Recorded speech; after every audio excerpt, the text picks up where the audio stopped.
In the calm suburb of Maplewood Heights, life moved with predictable harmony. Lawns were trimmed with pride, mailboxes freshly painted, and every driveway gleamed under the morning sun. For 15 years, Evelyn Brooks had lived in her pale yellow colonial at the end of Willow Lane. It wasn't a mansion, but it was hers, a home she'd rebuilt after her divorce, where every flower bed and wooden post carried a story. Evelyn's backyard had always been her sanctuary. A narrow strip of land sloped gently behind her fence, marked decades ago by an old oak tree and a run of weather-worn stones. Loved that little corner, the way the sun fell there in the afternoons, how it framed her garden like a border of peace. But all of that began to change the day new neighbors moved in next door. The Cunninghams, Marcus and Laura, were the sort of people who turned heads. Their arrival came with the hum of contractors and the shrill cry of drills. Within weeks, the quiet hum of Maplewood Heights was replaced by noise, sawdust, and an air of arrogance. Evelyn tried to stay polite at first, offering cookies when they moved in, and a wave whenever she saw them. But they were different, distant, loud, and dismissive. Soon, their renovations started to creep toward her side of the property. First came the landscaping crew that accidentally trimmed her hedge. Then, without notice, construction began on a massive wooden fence that cut straight through the old oak's root stand. As Evelyn would later learn, straight through her property line. When she saw the posts going in, her stomach sank. The fence didn't look right. It jutted inward, slicing off nearly 4 feet of her garden, including her favorite hydrangeas. Evelyn tried to tell herself it was just an optical illusion, but by the time the boards went up, it was undeniable the Cunninghams' new fence was built on her land. For days she stared at it in disbelief. Every time she looked out her kitchen window, the sight made her chest tighten. What had once been open, green, and peaceful was now claustrophobic, a wall of treated lumber towering over her roses. And yet she didn't want conflict. Evelyn had seen too many neighborhood feuds tear communities apart. So she wrote a polite note, tucked it in their mailbox, and waited. Weeks passed. No response. When she finally caught Marcus Cunningham outside and mentioned the issue, he smiled faintly and said, "Pretty sure the fence is fine where it is." Then he turned and walked away. That night, Evelyn couldn't sleep. She lay awake listening to the rustle of the oak leaves, her mind spinning with disbelief. This wasn't about just a few feet of land, it was about principle. It was about respect. It was about not being bullied in her own home. The next morning, she pulled out her old property documents, the ones she hadn't looked at since buying the house. The papers were yellowed, but the measurements were clear. She compared them to where the new fence stood and realized she'd lost not just 4 feet, but nearly 200 square feet of her property. That was enough for a small garden shed or a seating area, or just the dignity of her own space. Her frustration turned to determination. She started calling surveyors. Most were booked, but after several tries, she found one Tom Wilkins, a retired county engineer with decades of experience. He agreed to come by the following Tuesday. When the day arrived, Evelyn felt nervous but relieved. Tom's truck rumbled into her driveway, loaded with equipment that looked both scientific and old-fashioned. He listened carefully as she explained the situation, nodding occasionally. Then he began marking points, stretching his measuring tape, and planting his metal stakes along the property's edge. Hours later, Tom called her over. "That fence cuts into your land by at least 3.5 feet, maybe more in some sections. I'll write up a formal report." Evelyn thanked him, though her gratitude was overshadowed by a growing anger. She had proof now, solid, undeniable proof. She made copies of the report, the survey map, and the photos she'd taken. Then she knocked on the Cunninghams' door one last time. Laura answered, her smile tight and polished. Evelyn handed over the documents, explaining what the survey had found. Laura's expression barely changed. "We'll look into it," she said coolly before shutting the door. Days turned into weeks again, and the fence remained. No apology, no correction. Just the same imposing wall standing smugly across Evelyn's yard. That's when she decided to take things further. She called the county's zoning office, then a lawyer recommended by a friend. What she learned stunned her. Property encroachment was common, but proving it and enforcing correction could take months, sometimes years. Yet the lawyer's tone changed when he saw her survey. "You've got a strong case," he said. "And if they refuse to move the fence, you might be entitled to more than just the land back." Evelyn didn't care about money, she wanted justice. Still, as the legal wheels began to turn, the tension between her and the Cunninghams became impossible to ignore. They stopped speaking entirely. Their guests parked in front of her house. Their dog wandered into her yard. They installed floodlights that shone directly into her windows. It was as though the fence had sparked a cold war. Meanwhile, word began to spread around the neighborhood. Some residents whispered that Evelyn was overreacting. Others quietly sided with her, especially those who'd had their own run-ins with the Cunninghams. By the time the case reached the local land board, nearly everyone on Willow Lane had an opinion. Then, one afternoon, as Evelyn was pruning her roses, she received a letter from her lawyer. Inside was the official land board decision. The survey was upheld, the Cunninghams were found to have encroached, and Evelyn was granted an easement of permanent legal right over the portion of land in dispute. But what made the decision extraordinary was the reasoning behind it.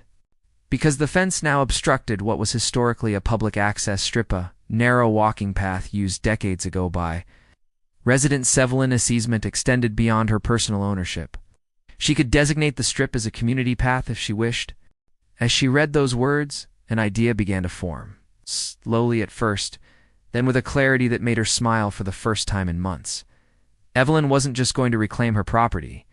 She was going to make sure no one in Maplewood Heights ever forgot what happens when arrogance meets justice.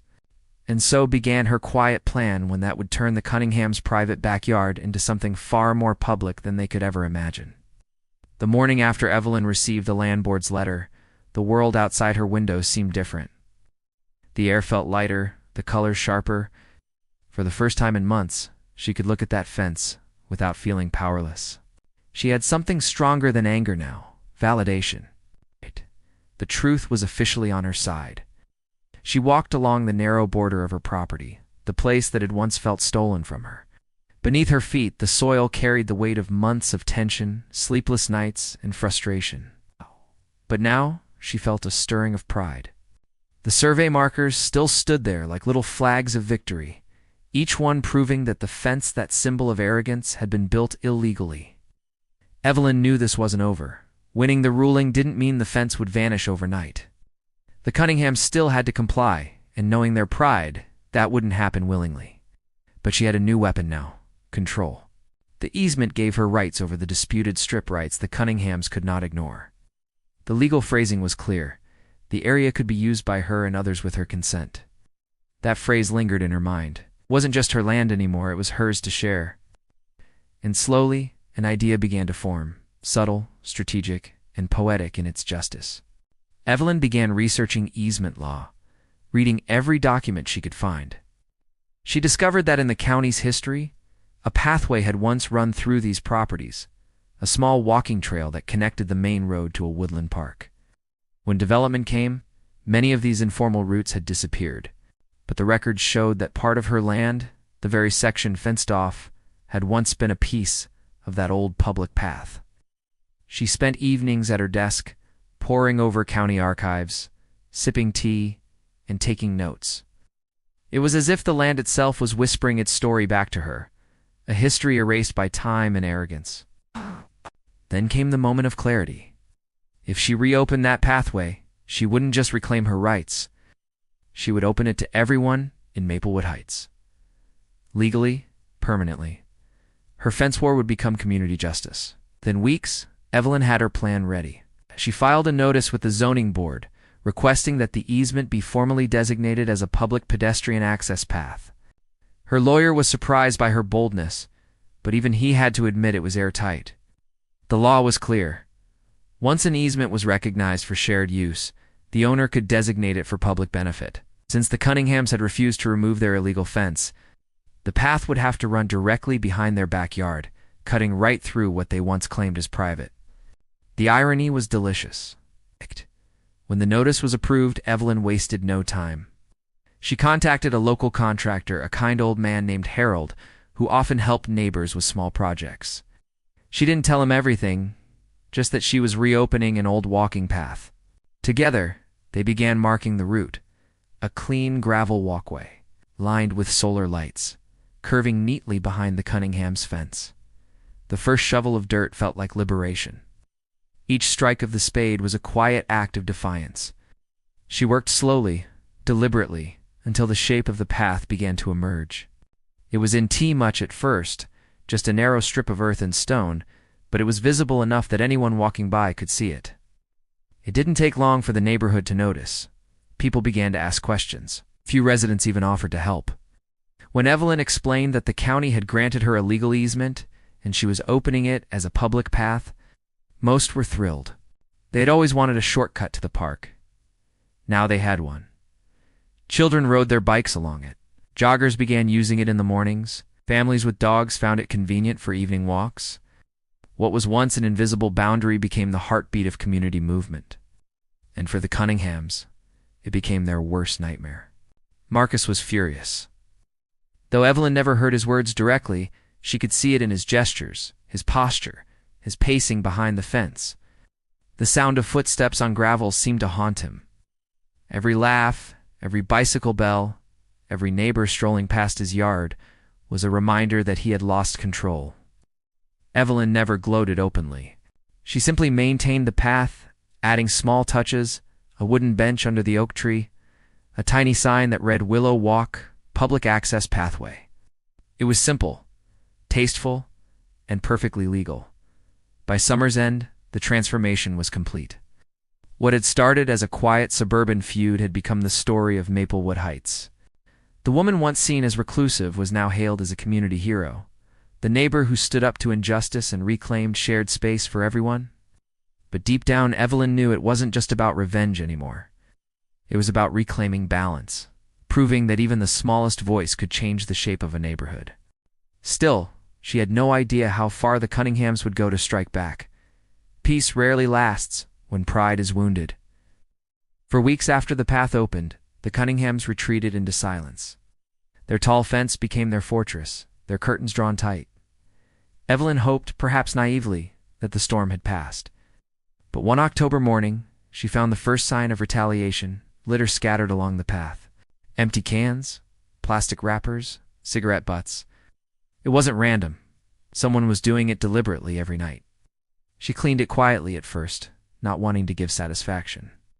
But as the pattern continued, she set up a small motion-activated camera near her hydrangeas. 2 nights later, she caught the footage she expected, Marcus Cunningham himself, tossing trash over his fence under the cover of darkness.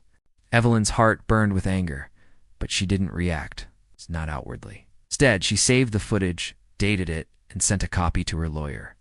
Then she notified the HOA. Within days, Marcus received a warning letter, an official violation notice for improper waste, disposal, and harassment. The HOA might have been reluctant at first, but with evidence that clear, they had no choice. That's when things escalated. Soon, strange complaints began circulating, anonymous reports claiming Evelyn's path was unsafe, that it lowered property values, that people were trespassing. The HOA launched an investigation, walking the path, inspecting signage, interviewing neighbors. Every report came back clean. The path was legal, safe, and appreciated. Still, the Cunninghams persisted.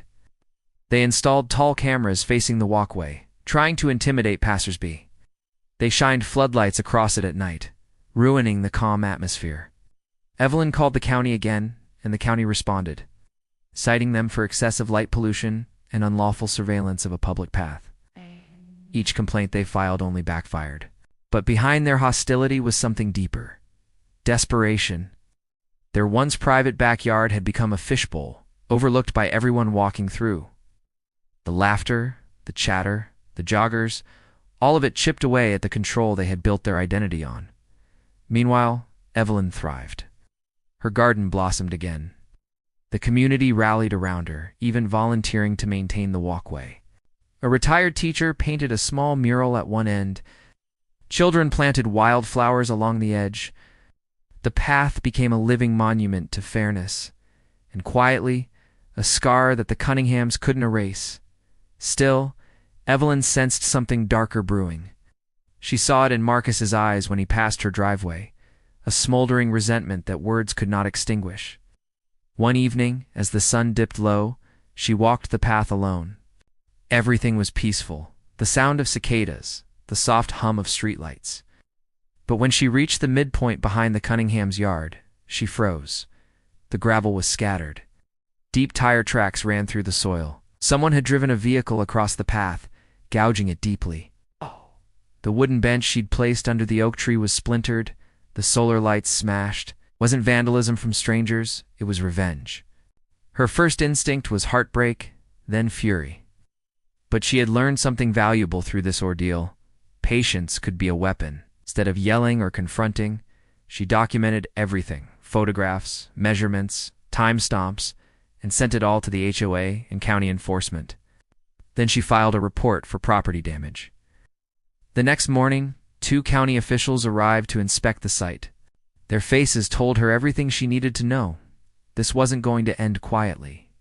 By the end of the week, the Cunninghams received a fine for destruction of county-maintained property. The irony was exquisite. They had damaged land they no longer controlled. And once again, Evelyn didn't say a word. Silence, she realized, was her greatest form of revenge. Winter arrived early that year. The trees along Willow Lane shed their leaves, revealing bare fences and quiet homes. But the path remained alive. Despite the cold, people continued to walk it, bundled in scarves, their footsteps crunching on frost-covered gravel. Evelyn found peace in those moments. Watching neighbors enjoy something that had once been hers alone gave her a quiet satisfaction. Yet even now, she never forgot how it started, with a fence built out of arrogance. The Cunninghams, meanwhile, had grown increasingly isolated. Few neighbors spoke to them. Their once impeccable lawn went untrimmed, their driveway unwashed. Rumors spread that they were selling, that their business was failing, that they couldn't bear the humiliation. But Marcus wasn't done yet. Just before Christmas, Evelyn received another notice, this time from the HOA, claiming that public traffic along the path violated community guidelines.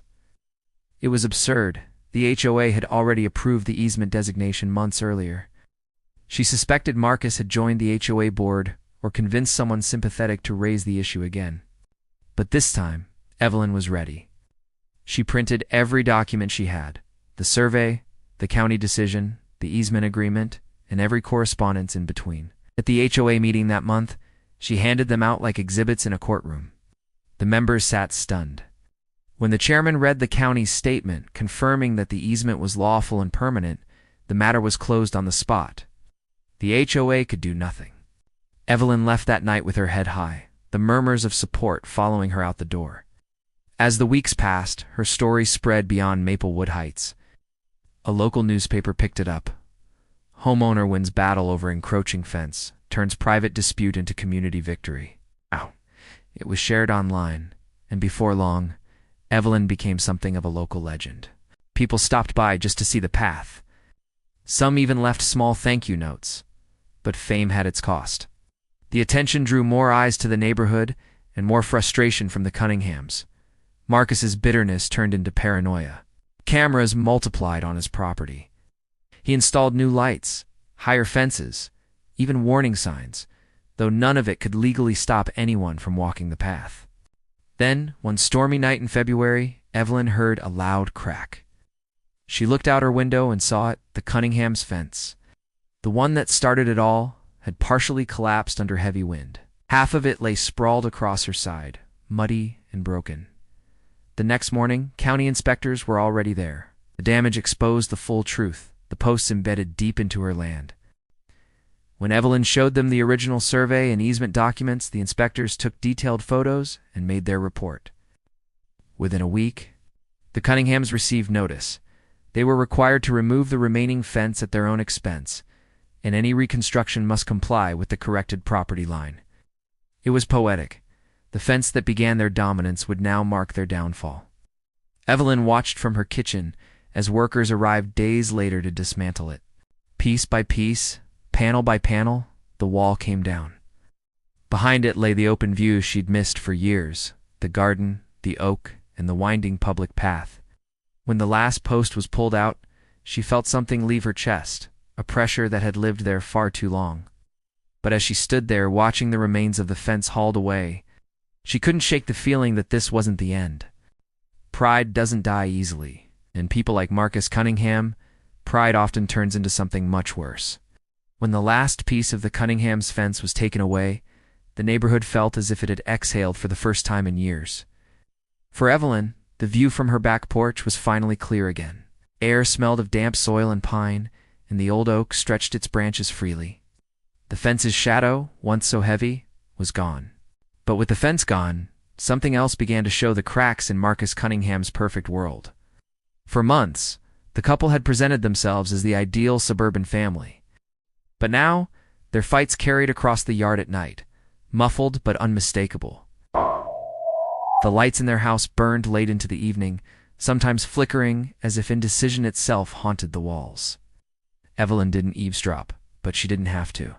The tension was visible in every gesture, every slammed door, every nervous glance from Laura Cunningham when she went out to get the mail. Their carefully polished image was fracturing. The HOA fines, the legal fees, the property value drop from negative press, it was all catching up to them. And through it all, the path remained busy. Joggers, strollers, children with kites. The walkway had become Maplewood Heights' most beloved feature. Evelyn tended to it daily. She planted lavender near the edges, replaced broken lights, and added a small plaque near the oak that read, "A community thrives when no one tries to own what belongs to all." The plaque became a talking point and a thorn in Marcus's side. He despised its presence. Evelyn could see it in the way he glared from behind his curtains. Soon after, strange things began happening again. Her mailbox was dented. A garden light was shattered. Once, she found footprints in the soft soil beside her window. Evelyn knew who was behind it, but proving it was harder this time. She upgraded her cameras, adding infrared night vision and motion sensors. Then she waited. 2 weeks later, she got the proof. Marcus sneaking into her yard after midnight, trying to pry the plaque from the ground. He was caught squarely in frame, wearing gloves and a cap. She sent the footage to the police. This time it wasn't a fine. It was a charge, trespassing and vandalism. Marcus was issued a court summons. The news spread quickly. The man who once prided himself on being the model homeowner was now under legal scrutiny. Laura stopped appearing in public altogether. Their house grew quieter. Weeds began to sprout through their driveway cracks, a silent reflection of the decay inside.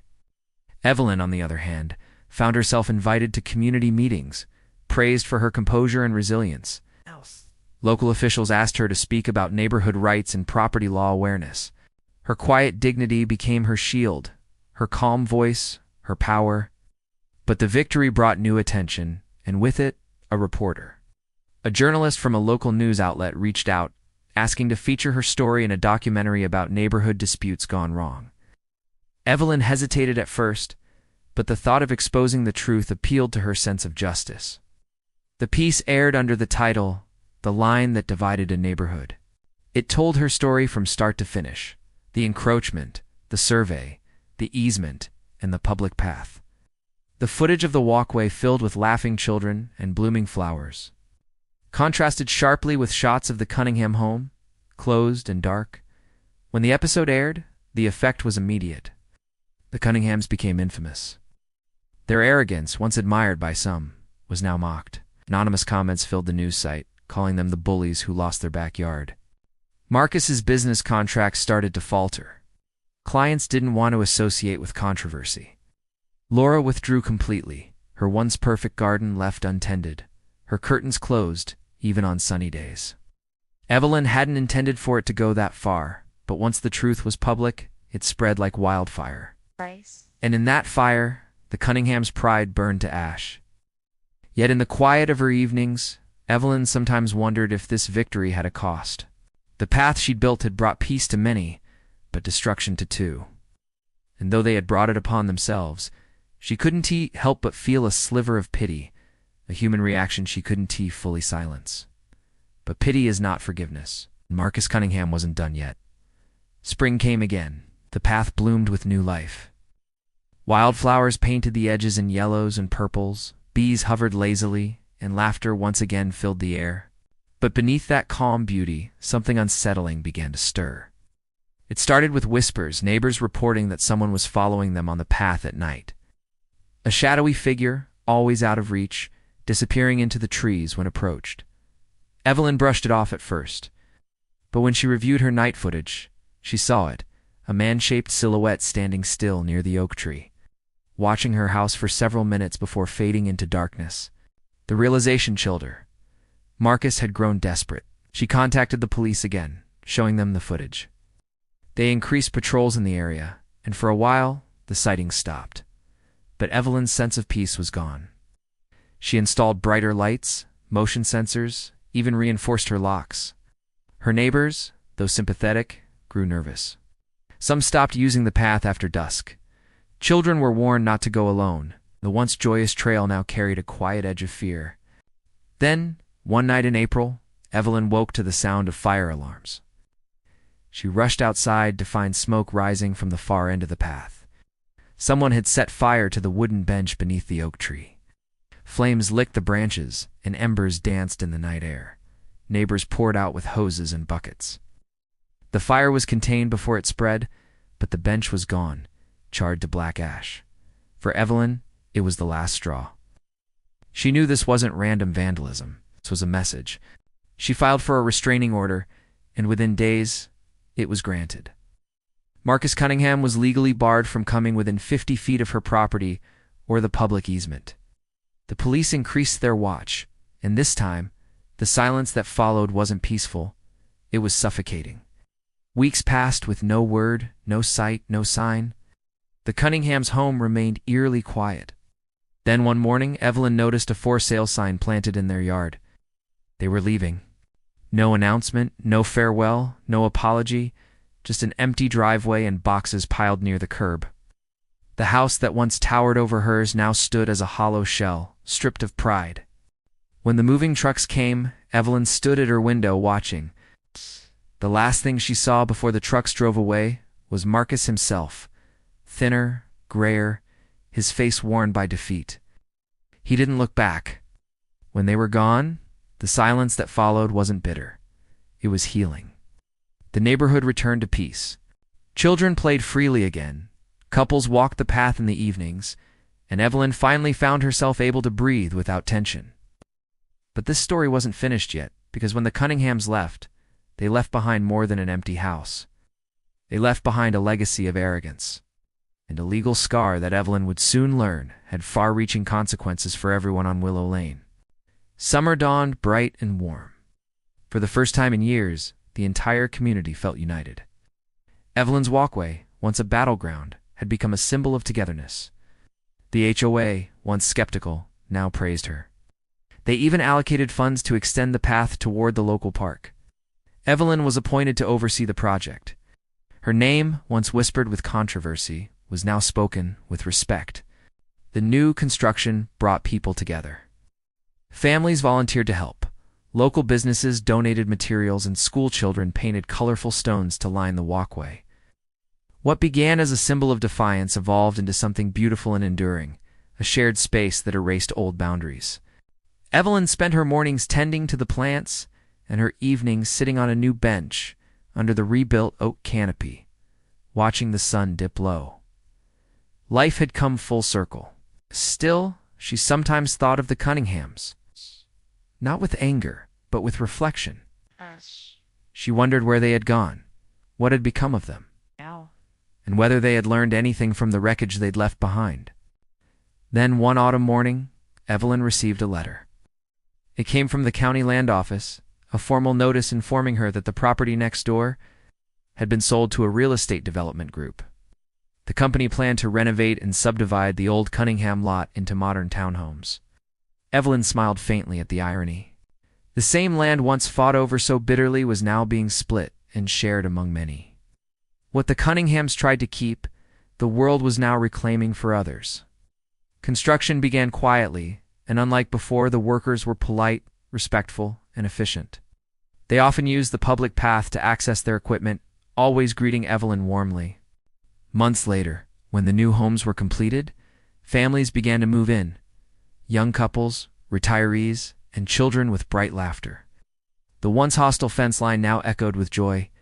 Evelyn became something of a neighborhood matriarch. People came to her for advice, invited her to gatherings, and thanked her for standing her ground years ago.